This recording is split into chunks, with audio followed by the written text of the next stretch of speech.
And I'm Jesco White. No, I'm just kidding. Have you ever heard about? I'm Brian, by the way. Have you ever heard about that dude, Jesco White, the tap dancing outlaw? Bro, I'm sorry. I read a whole thing and then I watched a documentary on this dude. This dude was like, he was like crazy. Like he was like a mountain like clogger, but he was also like a murderer or some crazy like this. Like there's videos of him talking about holding knives and stuff. It's crazy. I just find crazy, weird, interesting people, crazy, weird, and interesting. Like, sorry. I read this. I watched this documentary. But anyway, sorry. I had to talk about that for a second because it's just been in the front of my head and I had to let it go. But anyway, it's been a while since we've been back. It's not been that long, man. We missed a week. I know. It feels like longer though. COVID, bro. The vid. Yeah, I know. He got cavorked. Well, it was started my youngest got it, and then my middle kid got it, youngest got it, then me and the wife got it, and so, and it's not that it was even that bad or whatever, it wasn't, but it just takes a while to kick, and people are so stupid about it, so it's like, okay, whatever, even though there's like, no evidence to point to it being a serious thing. Anyway, I digress because I don't want to get down that rabbit hole. But he went for COVID and I went for Jesco White. Interesting beginning. Anyway, so how have you been, Reggie? Well, I just told you. Winning hearts and minds. Just told you, bro. Still doesn't mean you can't win hearts and minds, bro. Yeah, well, I'm doing it. Yeah, throw eggs at the neighbors. Whatever you got to do, bro. Workouts are back, sort of. Those have to be a little. I'm still not 100%, so I'm like, have to watch that carefully. Yeah. I'm kicking it except for this stupid ankle. I'm still lifting and doing all that stuff, but this ankle just does not want to let me live. I want to say this though, because so we're sitting at we went out to eat. The girls have been asking to go out to. They love El Nopal, which is like this Mexican restaurant here. They've been, and so finally yesterday, I think last night, right? Where I'm like, okay, look, finally, let's go out to eat. And everybody was fine, and we're not contagious, whatever. Okay, cool. And what they had playing in the background, UFC stuff. Sweet. Right? And so I'm watching this UFC, and I was just like, this is boring. Who wants to watch this? It's because it was just stupid. And I was like, this is nowhere like it started from. Like when we were. Yeah. But also, I'm not sure that you want to cut two completely lethal dudes loose with no gloves, padded gloves or anything on at all. I'm just saying. And let them crush each other's skull. I don't think that there's anything good that's going to come from that. No, but my point being is that it was just like, I was just sitting there going, this is nothing like it. Well, but it also depends on who you're watching. Well, I know, and this is probably like, it's not prime time, it's not anything, so it's like, it's whoever. It's probably like, third tier fighters. Yeah, I mean, that is true. I don't want to say that, and I'm not putting down UFC by any means, but I'm just saying, man, what I saw was just like, what? This is lame. It was lame, bro. Yeah, some of those fights are, there's nothing worse than like. You don't really have to pay for UFC on pay-per-view anymore. Like it streams now on Paramount and some other things. And this shirt is totally dirty, by the way. It's like, but when you watch those fights, especially when they're the non-UFC like pay-per-view fights, you usually have to watch 3 bad fights to get to one mediocre fight. Yeah, I don't know. And I'm not really a big fan either, right? Like of that stuff. Anyway, I just find it stupid. Now, I mean, there was one point in my life where I thought that was really uber cool and blah, blah, blah. But anyway, I digress. So anyway, here we are. We are back with an episode that is kind of different. I would say it's a little more, I don't know how would I put this, more academic than what we usually do. Instead of like just a normal discussion between me and Brian. I mean, when I drink my water, I will hold my pinky out in the air. Yeah, there you go. But so the question I had, and this is one thing that's been on my mind to tackle for a while, I just haven't had an excuse to do it, was the ideological capture of academia and thereby science and thereby big tech. It was like, where did this all start? Where can you really, is there really hard data points or correlations you can make And so that's where I went about this.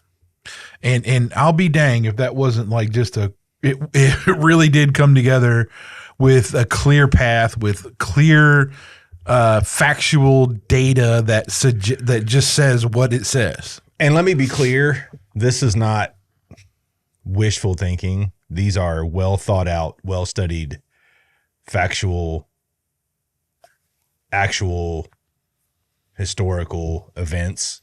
Like these are not like we're not like conspiracy theorizing this at all. This is actually things that went down. I told Reggie when we started, when he gave me the idea, this is a deep subject. There's a lot of things that I didn't even realize as I was going through everything and looking at it, how deep that rabbit hole went. Like there's some, So let me start by just saying that there a lot of people today seem to forget that Western civilization is built on Christian values. Without Christianity, you would not have the same freedoms and rights that are kind of across the spectrum between gender and everything else that you would. And I'll even point back to a very famous atheist, Christopher Hitchens, who did argue that point at one. He did say that he very animately not going to ever be Christian, but he did recognize it for that and spoke out against Islam because they were not that way and and had shown that through historical events and everything. So that's where it starts, right? Our Western civilization develops from the influence of Christian values. Okay, not that we're in. Yes, you can argue that America is founded as a Christian nation. I kind of get really irritated when people say it's not, it's this, because I mean, frankly, there was laws in various states in the early stages of the country that said you needed to be a Bible believing Christian. Yes. So I mean, dude, get real. Well, you gotta remit that to where it belongs, and that is our current version of the liberal left doesn't care about facts. They just make stuff up as they go along. So here's an interesting thing though. What and this is the pattern that I've found very quickly is that there's a secular science claim that gets made. Mm-hmm. Okay. And then all of a sudden the church as a whole gets rattled and decides, oh, we need to accommodate said science claim. Mm-hmm. And then the next generation sees that this compromise failed, and they move forward towards full secularism. Mm-hmm. Okay, so that's the pattern we're in, and this is really where I think things started, and especially where the ideological shift really began was back when James Hutton. What was it called? Uniformitarian geology, I think. That's a mouthful. Uniformitarian geology. Where what it is the rock layers are this, these are millions of years old. The Jurassic period. Yeah. So that was in the late 1700s. Okay. And then what happens? The church says, oh, if we have to accommodate that via the something or way. So then Thomas Chalmers is like, he's the one who preaches the gap theory in 1804.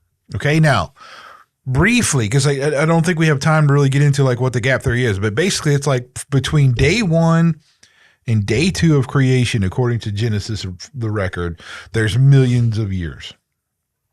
Okay. The gap theory is basically saying that, the day 1 and day 2 are not just 24-hour day. There's a gap between those two.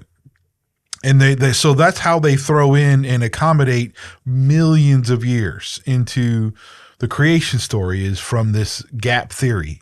The gap theory then gets promoted throughout. Let's see, in the 1800s as well. Charles Lyell, he says, I have the quote here: "Free the science of geology from Moses." So he pushes further for that. Darwin comes out with his Origin of Species in 1859. 1909, that's when Schofield in the reference Bible kind of says, oh, the gap theory is the mainstream, explanation for creation. And then in 54, Bernard Rahm says the gap theory is a standard interpretation throughout hyper-orthodoxy. Okay, so there's where I'm pointing towards the gap theory here just briefly, just to say that this started the church's accommodation for secularistic ideas in science. Okay, so it kind of like, I want to say this, like for like 100 years, this impacted theology and church thought leadership in other parts of science and philosophy and stuff because of this. Because of their accommodation, because their lack of like sticking to their guns and like actually being scientific about creation and the Bible and everything else, that led to 100 years of stagnant, just nothing. And that is what is so repulsive to me in this. Okay. And this will be more relevant in a little bit. So here's kind of where the timeline gets to, Brian. Okay. You have in the early 1900s, John Dewey came over from and immigrated here, and he's kind of like the progressive education father. Okay. And that's broadly agreed upon. Okay. So he comes over and starts influencing education and science and teaching and stuff like that. And he explicitly rejected religious traditional values. Oh yeah, he was very much not that. Just for an educational, he was in favor of secular humanism. Give them an explanation. Give our listeners an explanation of exactly what secular humanism means. Okay, secular humanism, and it goes by many names. Okay, but basically it boils down to that there is no God. There is no science beyond what we have. We are our own gods, basically. Mm-hmm. Everything is based on man and what we've accomplished. Evolution is we are evolved from everything. I mean, it encompasses everything that is not a religious thing, basically, and it rejects the biblical ideas of everything, except that it does encompass the morality of things, and it kind of borrows those into its own philosophy. Mm-hmm. The sense of community, the sense of family, the sense of all that kind of stuff is borrowed from religious ideas. Yeah. So it picks and chooses what's it want from religious ideas, but rejects the idea of God and Christ and everything else in favor of us being our own gods and following our own evolution path. This was sort of the introduction of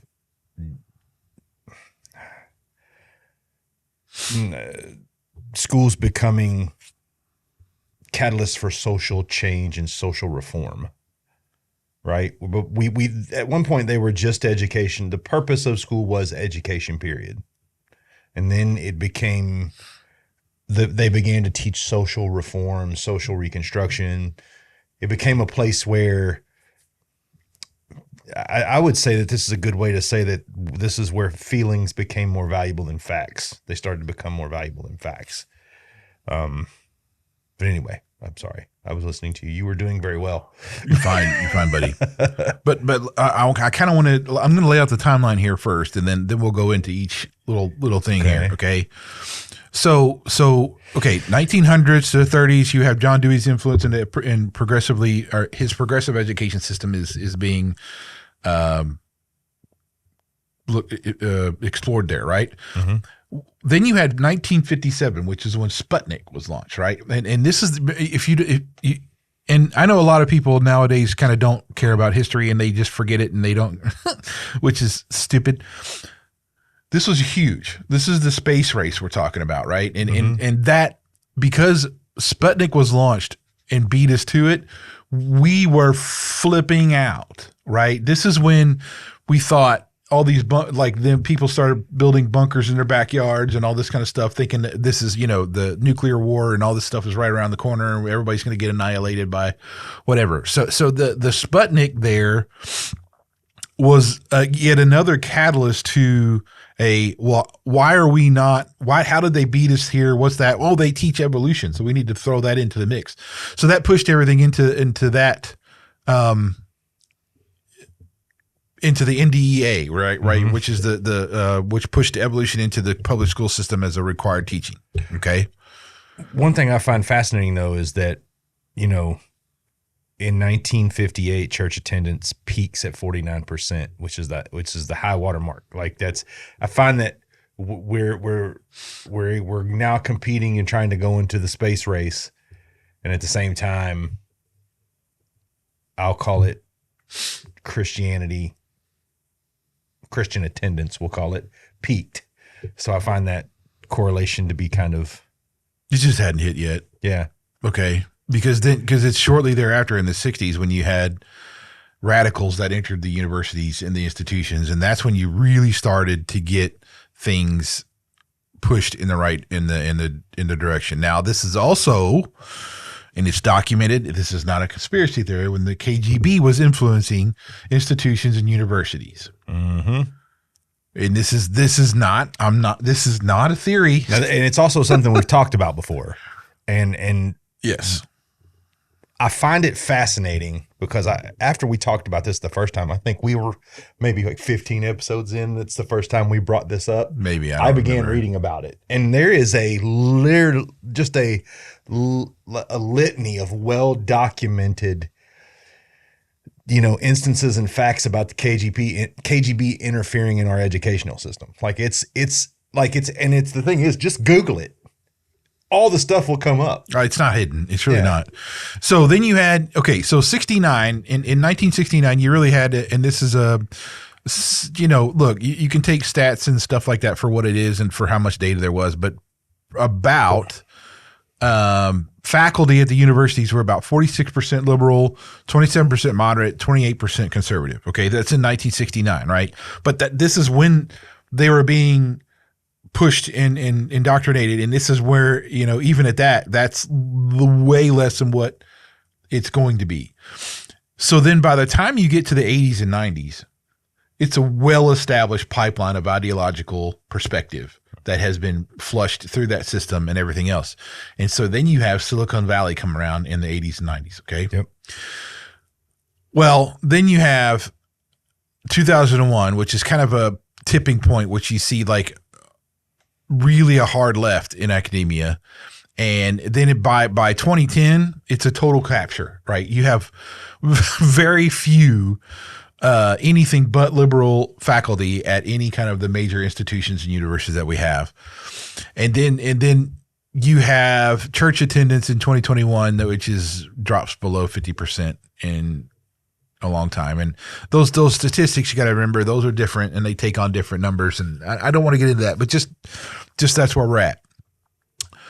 But the whole thing we're going to like key in on here is that when the ideological capture of these institutions and stuff happens, it's not just like it's a free thinking environment anymore. This is where it gets, to me, most interesting, is that now you have gatekeepers of an ideological perspective and they play that, right? So the secularist, leftist ideological stuff that is just indoctrinated now in our institutions and everything, it's also gatekeeping of other critical thinking and ideas and stuff like that, and it's hindering progress and everything else. Okay, that's the kind of conclusion that we're going to get to. So because here's what baffles me, man, is that science is no longer science anymore. No. And I think the reason I'm saying that is because here's a crazy one. This is what I love to death, right? And we'll talk about this a little bit later, but here's just an example of what the moon is documented, and we can see this as it's moving farther away from the Earth every year, just by a little bit. Okay? Every year, the moon circling the Earth gets a little bit farther, which means in the past it had to be closer. right? So if you stick with a millions of years kind of thing about, how old the earth is and the universe is and everything else, the earth or the moon either had to have arisen out of the earth or it never existed and somehow poof magically appears. Yeah. Now it's a Hollywood soundstage. So what they do is because of the ideological capture and the gatekeeping, okay, they can't just say, well, maybe it's not been millions of years. That answer is not acceptable. That's not even a right. You cannot even have that be brought up at all in academic circles. That's considered faux pas. It can't happen. So what they have to do is then form opinions and theories to explain how this has changed over time and why it would have. And those come and they don't make any sense. And we'll get to that a little bit later. Well, let me give you an easier example about how science isn't science anymore. And I don't pay attention to the news anymore, but for some reason I caught this. There was a woman from Harvard, PhD, biological science, had won several prestigious awards all over the world, who sat and told a congressman that a man can give birth. Science isn't science anymore. And that's not a religious thing. We just don't have the equipment. But this woman who is 30 years in academia, she has PhD, doctorate, she has tenure at this university, she is glowing with all of her different stamps and creeds that's been given to her, looked at a grown congressman and goes, yes, a man can give birth. There is no such thing in the normal world as science anymore. Yeah. Well, yeah. That's just an example, right? That's an ideological perspective. That's an ideological perspective. That's ideological capture is what that is. Yes. And that's only happened in the last decade? Yeah. So here's what I called the prosperity thesis, right? And it's based on Deuteronomy 8. Okay, so let me read this to you. Beware that you do not forget the Lord your God, lest when you have eaten and are full and have built beautiful houses and dwell in them, when your heart is lifted up and you forget the Lord your God, then you say in your heart, my power and the might of my hand have gained me this wealth. This is the convenience economy that we have, right? it happened once before and we can mark it. Well, yeah, it's historically we can go back and look at all the freaking. Well, but look at Moses. When Moses went up on the mount to talk with God, those people that had worshiped God and had manna from heaven and all these things happen, the moment they were left to their own devices, they were building golden calves and worshiping idols, and it's the same thing. Like we spend so much time, and I learned this lesson the hard way in this last year. You spend so much time worrying about capturing the things that make you comfortable, you forget to capture the things that keep you saved. And that's yeah, you're very right. So go ahead. I'm sorry. You have this hardship you're depending on God. That leads to faithfulness because man, you that's all about it. If you go to a third world countries and do missionary work, you see this very much. It's very clear. Prosperity then gets to self-sufficiency, which then leads to a forgetting of God because you have everything you need. What do you need God for? I mean, come on. Then forgetting God leads to a moral and spiritual decline. Mm-hmm. Yep. So the post-World War II kind of prosperity we had created this convenience economy. So that's like, what you saw gradually, like before the 70s, I think, is if I remember this correctly, like you didn't have big mega supermarkets and grocery stores or whatever. You had farmers markets and everybody kind of traded.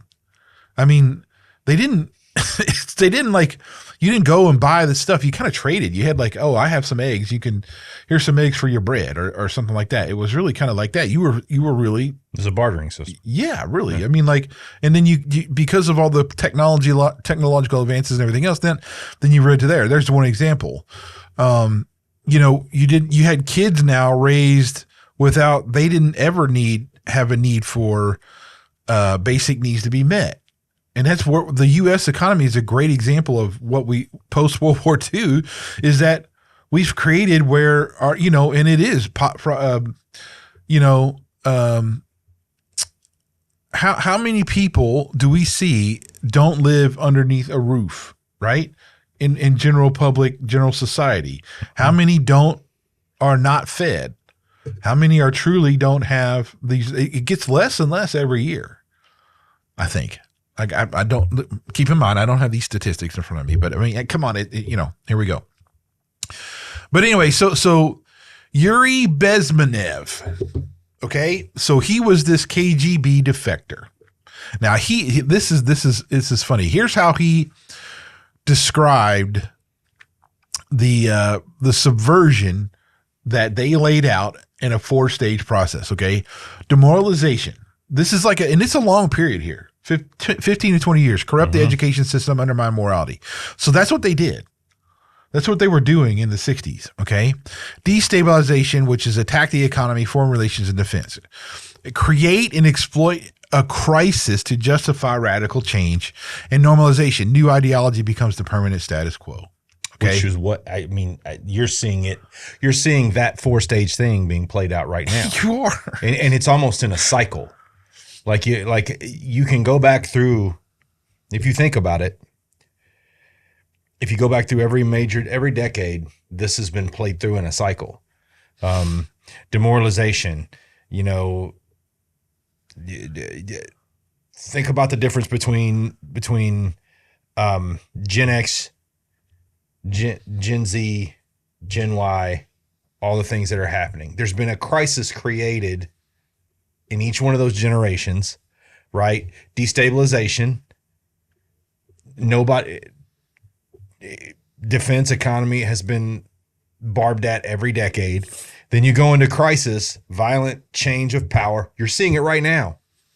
People in the streets attacking police nonsensically. You're not making a difference. You're actually not changing anything. You're making it worse.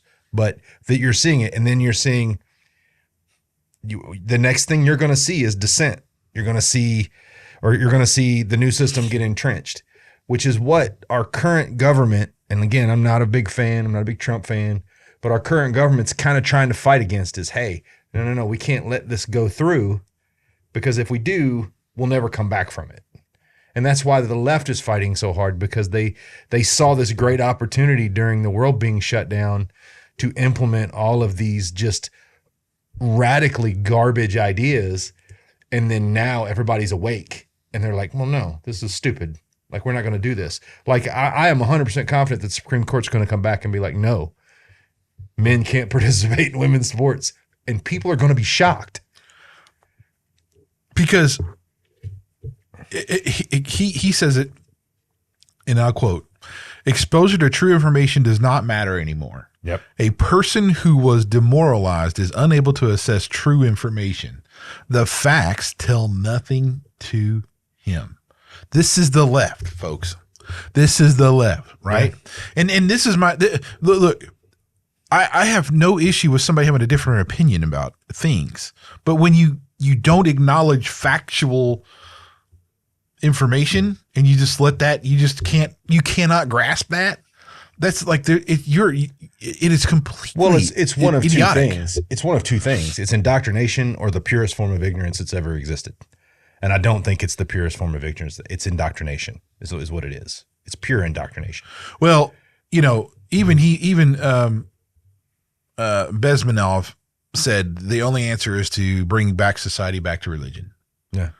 Not to science, but bringing them to a concept of God, because that cannot easily be defined or in mundane human terms. And let's be clear too. And I want to say this because I can already hear the argument, right?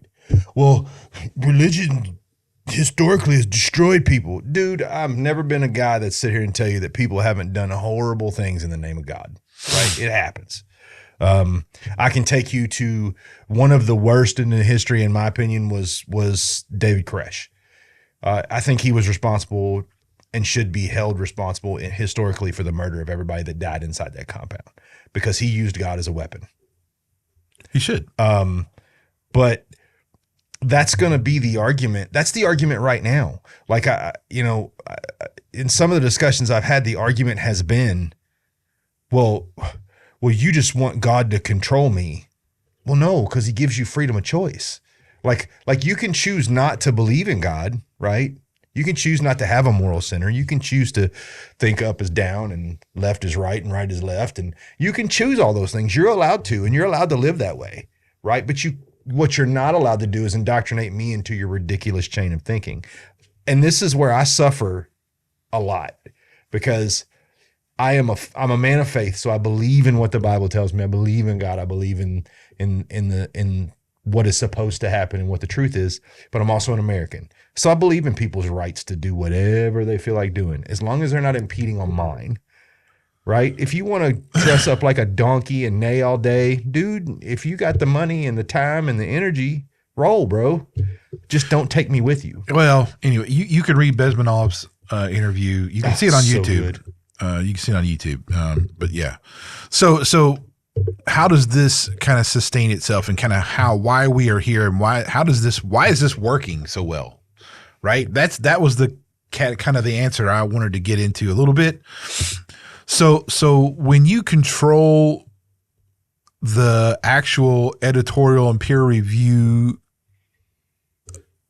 community and you control the universities who say what is academic and what is not and can call the shots on, you're on the way there. When you control who gets hired and who teaches in these institutions, when you control the credentials that are necessary for like higher things and everything else.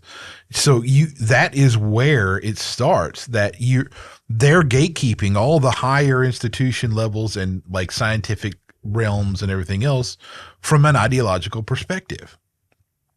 So these graduates from these places who think, well, I have to be in the system, I have to be in this ideology in order to do anything. So then they graduate and they become the research and they become the journal editors. They become the people who write about all the stuff, and then because they're indoctrinated at that point. They decide who gets funds, who gets published. Peer review becomes just freaking. It's like, oh, we can't do that because it doesn't bend to our ideological perspective. I mean, that's what happens. Consensus really doesn't become anything but, well, the left, ideological, academia, pirate morons didn't agree with you. And most of the time, that's a good thing. It is, yes. So, and this is where that's how it infected, like from university into science, was because the science was being taught at the university by an ideologically captured faculty and staff. And then you get into the science, and then now the science is being done by the same things, and they're graduating from Silicon Valley and trying to work in there. They're indoctrinated, and so in other words, they can't see past their own ideological perspective, so therefore they're limited in how they see their critical thinking and everything else, and their observations and their testing scenarios get bent to that ideological. And if it doesn't work, it's defined as something else. It completely gets thrown out. And so it grinds me beyond belief. Because then the science then leads into big tech, and then the tech waters down into what we have now, right? With like social media platforms and engineering and everything else. And it's gotten all the way down there, right? Where we're at, we can see this from university all the way down into labs and everything else. And it's ridiculous. And it also trickles into legacy media. Exactly. Because think about it. People who control information control what gets amplified or suppressed. Correct. Right. So when you listen to an MSNBC, a CNN, the reason why they all sound the same is they're all indoctrinated the same. Right. The indoctrination is so flagrant, and it's the same with Fox News. Like, look, man, I'm not saying if Fox News is any better. They are convinced that the right is right. I'm convinced that neither party's worth a nickel, and we need to figure out something else to do. Listen, if you're asking me if I stand in the moral A-frame of what the Republican Party stands for, yeah, the moral A-frame, but the active A-frame of how they behave and not at all, right? And but I'm a big believer in, if you really want to know what somebody's up to, watch what they're doing. Don't listen to what they're saying.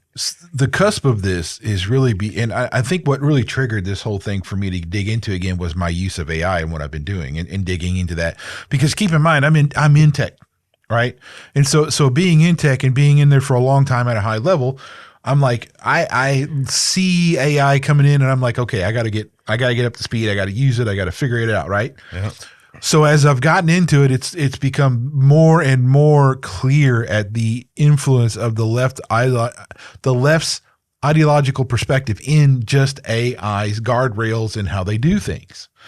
So that's where that opened up all this, because now I'm looking at it going, well, what's a way I can unfilter that stupid stuff from AI that is not allowing for real truth to come out? I don't think you can. You can. I don't think I've done it actually. I don't think. Which is awesome. I think it all depends on who's feeding the information into it. It does. But anyway, so here's the loop. This is the loop we're in.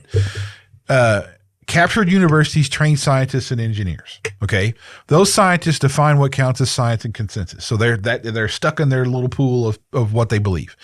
Those engineers help platforms that control information flow. Right, that's what gets Meta and Google and NVIDIA and all that stuff. Right, and then those platforms amplify the consensus and suppress dissent. So they use their perspective to say, oh, no, we can't have that. It's dangerous for them to have this other perspective or whatever, and that needs to be suppressed. That needs to be raised up. And then the young people raised on these platforms enter the universities, repeat the whole cycle again, right? Yes. So I put some choke points here.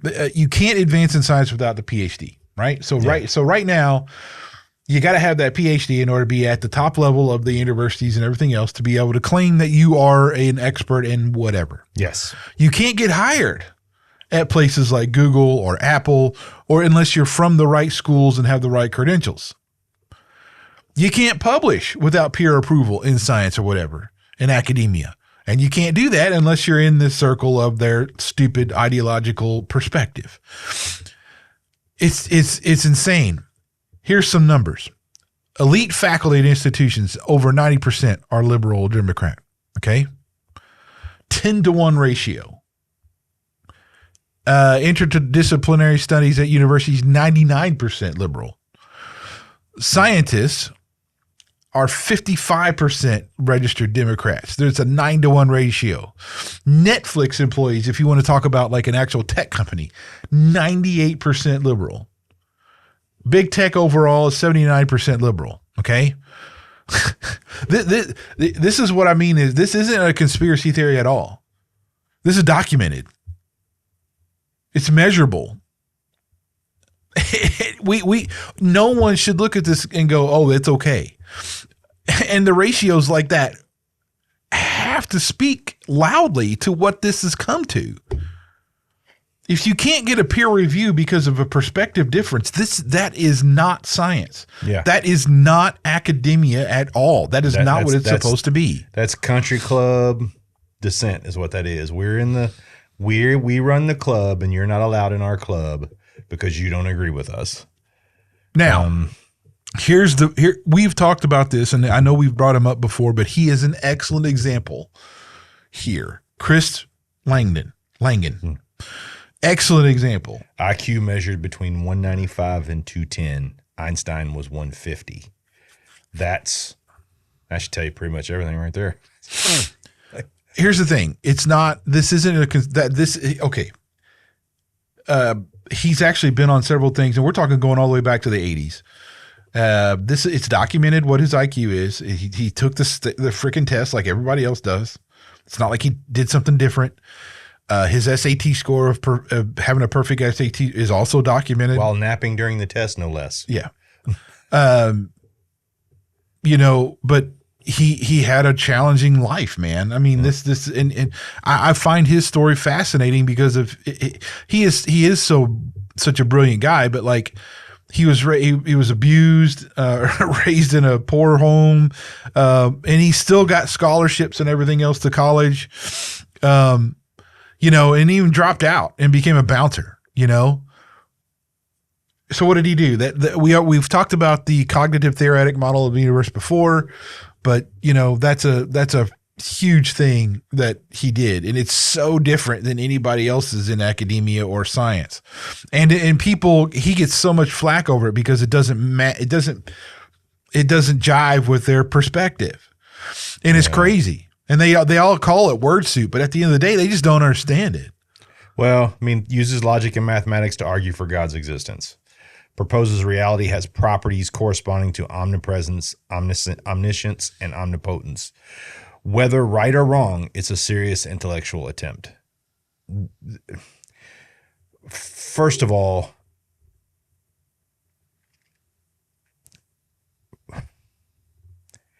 I don't know a good way to say this without sounding like a total jerk. I'll say it. Go say it. Say it. Look, they're assholes, dude. They are, yeah. That's basically what I was going to say. It's like this. And here's the thing. You should hear the critiques about what he says and what his papers are. They are just full of. They never have anything that is refuting and with any kind of logic or science. It is always hyperbole, name calling, whatever. It is never anything that refutes his theory with anything but just idiotic, stupid. And you're talking about people who are supposed to be at the top of their game, who are supposed to be these institutions' top guys and stuff. Yeah. But well, it's think not. about it. I mean, and this stands for pretty much anything. I mean, the one thing that I have figured out about ideologically captured people is they are not going to engage you and refute anything. They're just going to, I don't want to call it a refusal to engage. I just want to, they're going to bounce around you. They're going to throw a bunch of emotions. They're going to call you mean or nasty or race. They use that. Here's the thing that bothers me most about a lot of this is, and you know, I used to get really mad when people go racist and blah. I don't think they use those words like we think they're using them. I think they use them because it's all they know what to say in order to not have to engage. Because nobody wants to be known as a racist. Nobody wants to be known as a sexist. Nobody wants to be known. So they use these words not because they know the actual meaning of them or because they actually feel like it's going to do anything. It gives them an out from the conversation, from having to defend their position. And I think that's what happened with Langan was I've been in the presence of people that are so sharply intelligent that I feel a little bit intimidated when trying to have a conversation with them. Imagine how people would feel when you're sitting across the table from the smartest man in the world. You're not going to argue him out. Well, here's the deal, okay? And this is what boggles my mind. You do have real science being done that disagree with the consensus of everything, but they're ideologically put into their own realm. So, like you have places like Answers in Genesis, which, by the way, has people with like, you know, and I mean, they do have several different like hugely intelligent people that have like 3 or 4 PhDs from high level institutions. And they're sitting there in Answers in Genesis doing research and stuff, but they don't get attention because they work at Answers in Genesis type of things or whatever. Mm-hmm. Dr. Kent Hovind was another one that got really, I think, got the shaft. But he's a creationist, by the way. And I'm not going to talk about creation ideas right now, but just take, for example, he's had like 300 and something debates. The dude's debated every freaking body that no one will do it anymore. You know, he's a smart guy, and they refuse to acknowledge even his PhDs because they came from a different institution. What they do, so I mean, like that's the kind of nonsense that's going on. They won't meet, and here's the left's ideology at work for you. They won't meet you at the same level at all. Matter of fact, they won't even come into the same ball field. They'll just sit there and stand outside the ball field, throw softballs, and just lob names and stuff. They won't come play with you, bro. Why would? That's why you've got to realize, like the liberal media. Why is there never conservatives on MSNBC? Why are there no conservative commentators? Why are there no conflicting ideological hosts? Here's why. Because if you put somebody, there's a guy on CNN right now, I don't know his name, but he's very smart. He's a conservative, and he trashes them with facts and figures, and they get frustrated and they start boo-hooing, and then he is just like, I don't care. Like, he's like, I don't care about your feelings. Your feelings don't matter. The facts matter. And that's why you see, you know, when you go to a we'll call it a rally. I call it a gaggle of idiots, but you go to a rally and you have a conflicting view and they harass you and they shake things in your face because they're incapable of arguing their position or their view. They literally are so ideologically captured by the thought of belonging to something that they don't realize that the thing that they belong to is the very thing that's crushing our current society to be the shadow of what it should be.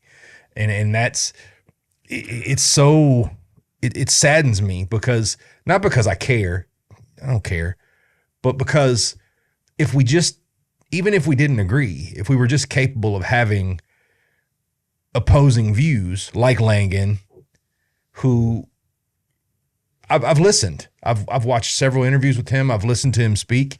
He's not a kook. He's not a conspiracy theorist. He's not a guy out here, you know, talking about, you know, there's, you know, gnomes that live in my shoes. He's putting facts on the table and they can't be refuted. So he's being boxed out because they can't compete.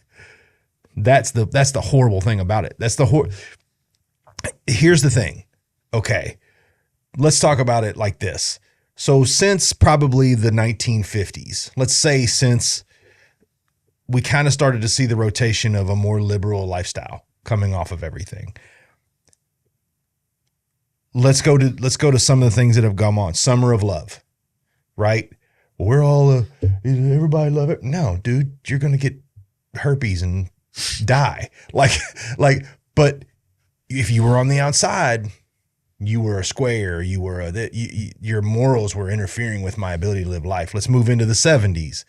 The disco era, the era of, you know, everybody love everybody and we're all going to, and it's just this, and then you move into the 80s when it became more sociological and it just keeps going to where they capture a segment, they box you out, we create another area, they capture that through the next generation, we get boxed out again. Eventually, you're going to get boxed out till there's nowhere to go, and you're going to have to fight. Here's where I'm at with this, right? Because I love actual science. I do too. Okay, actual science, and what bothers me is that I think that we can clearly see where the real questions about the nature of the universe and like things can't be answered correctly because of an ideological empath. This is where I'm at. Like, and this it blows me away when because of things like the moon recession rate and how that. How about this one? This is a good one. Abiogenesis, right? Which is supposed to be like the life from non-life thing that we still don't have in mechanism. And matter of fact, it's even more complicated now than when that was first thought of. We now understand there's more complexity in the cells than we thought when that was the first approach. Yep. And it's even more not likely. Macroevolution totally is like we throw that out as a theory to explain all this crap, but yet there is absolutely no shred of evidence, period, none. And yet that you can't suggest anything other than that, because then that doesn't align with the Marxist socialist nonsense that we have running rampant through our freaking scientific and education institutions. The way consciousness is, and this is what Chris Langan I think was way more onto something with, especially when it concerns consciousness, because you get whacked out theories that don't make any sense whatsoever when people are trying to explain what consciousness is and all this kind of stuff. They can't freaking explain it. It's moronic. It's very sad to hear some of these just vapid and thin arguments that people put up, you know.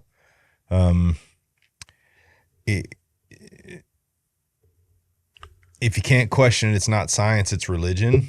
Like those are,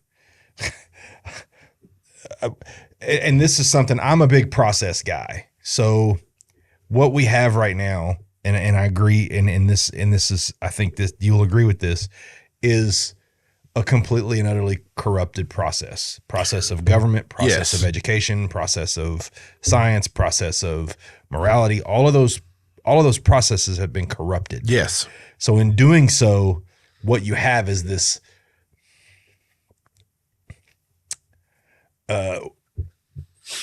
sack of weeds that we're in right now is the best way to say it. Like we did, like you just have here's the thing.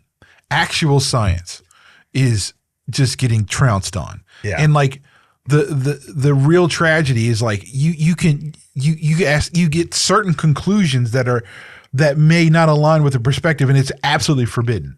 The process of the inquiry is what has been so corrupted. And that's my real problem, right? Like we should be able to ask questions and dig into it instead of going like, well, it's the consensus.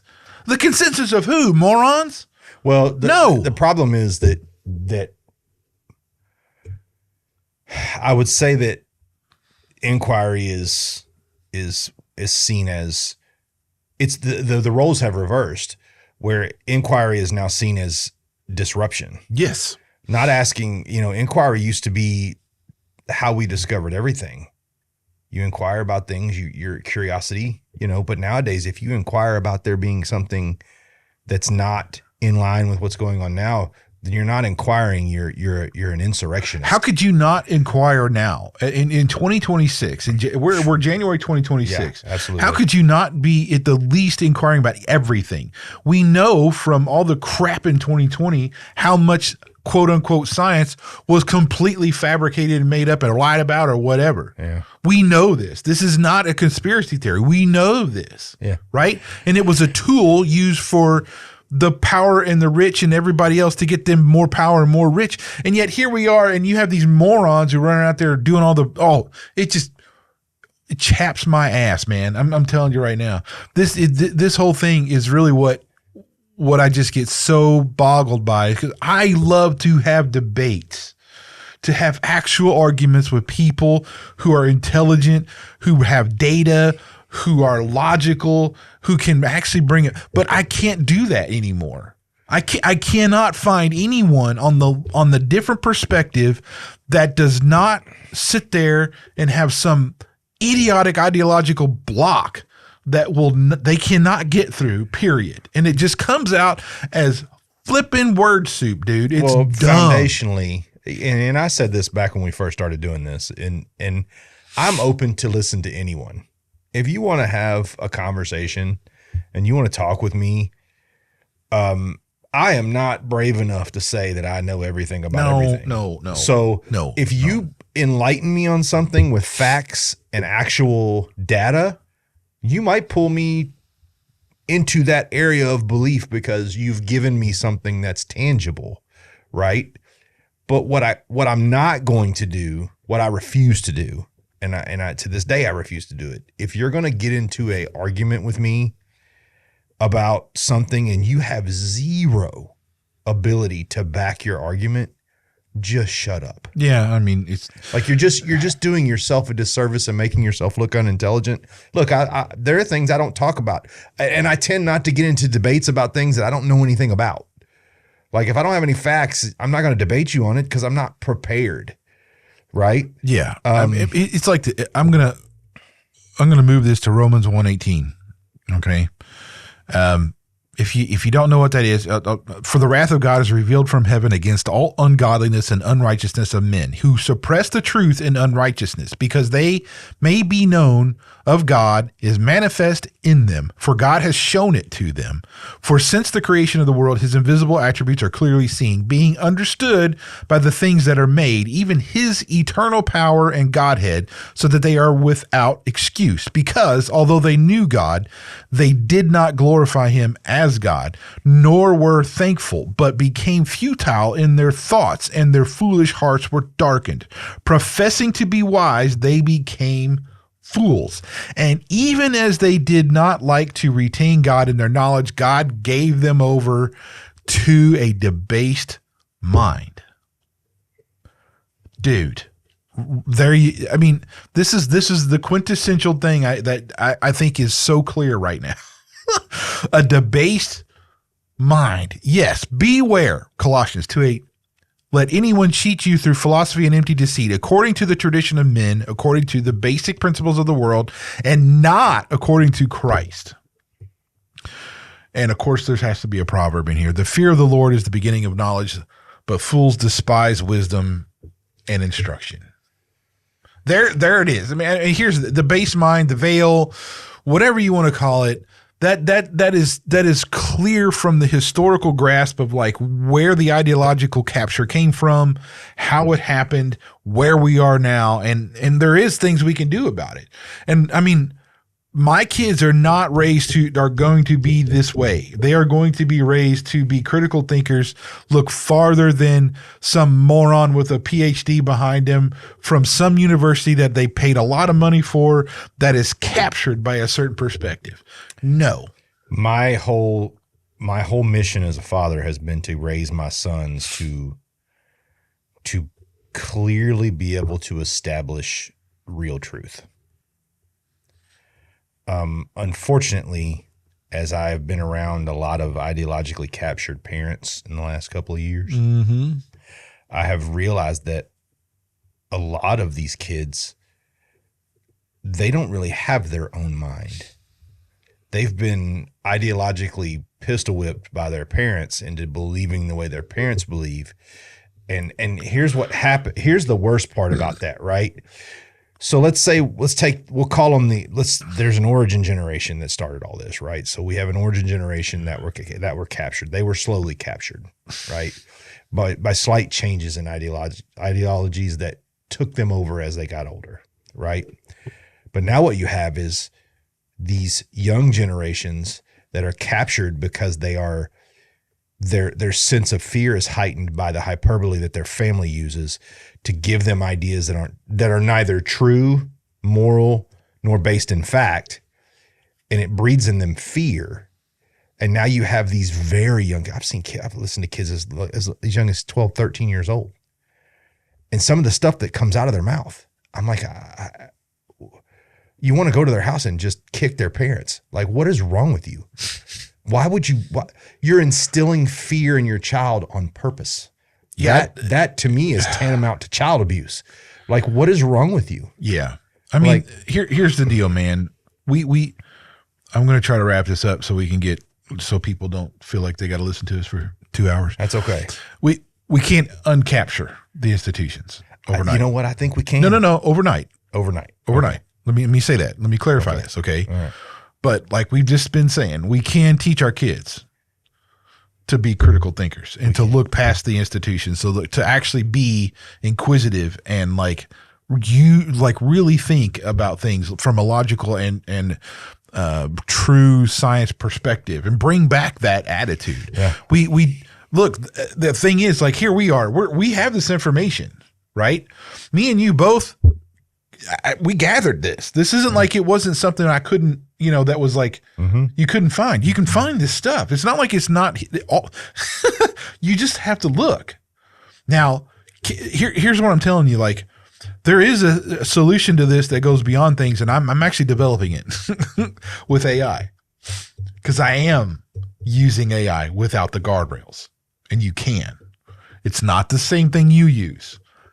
You can, though. Like a dude like me in Indiana who's just sitting in his freaking office you can download and you can manipulate AI on your own. We can do that in 2026. That is freaking amazing, right? Yeah. That's what I'm doing. And that's exactly what I'm doing, bro. That's how some of this was actually figured out. Okay.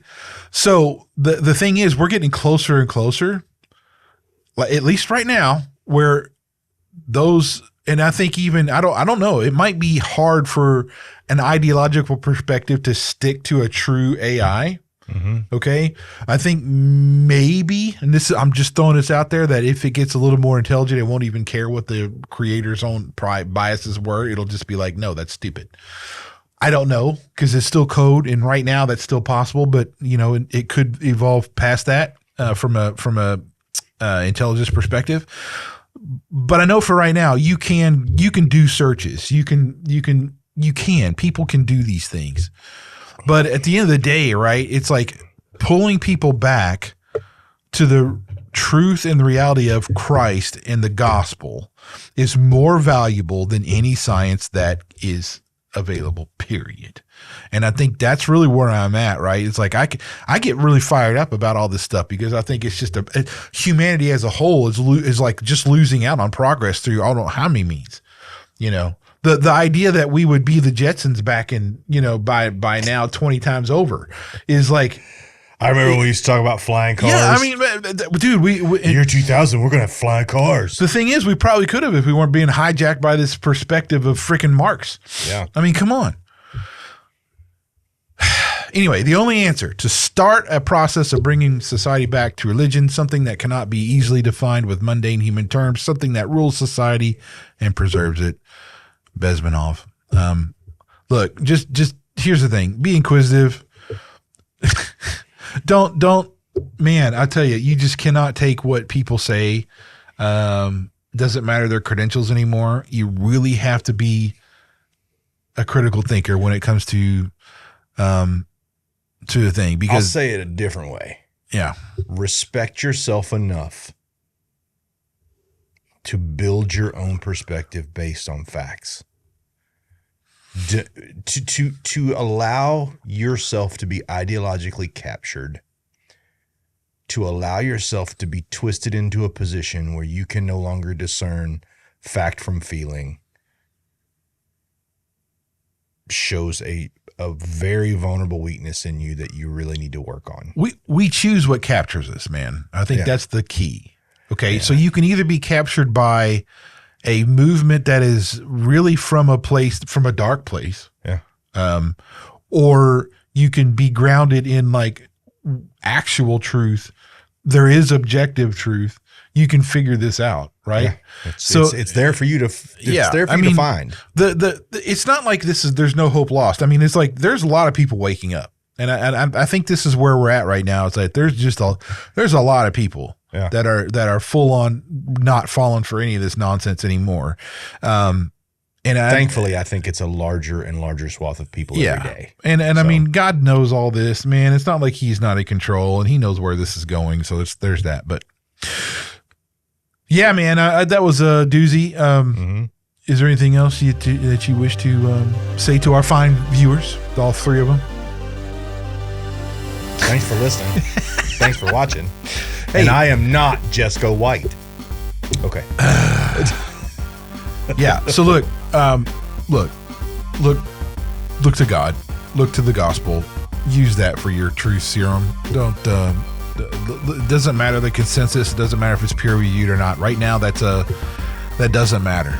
Feelings are okay, but they shouldn't be what regulates your ability. No. To understand the world. Yeah. We're R&B Talks. I'm Brian. I'm Reggie. Thank you. See you guys. Bye-bye.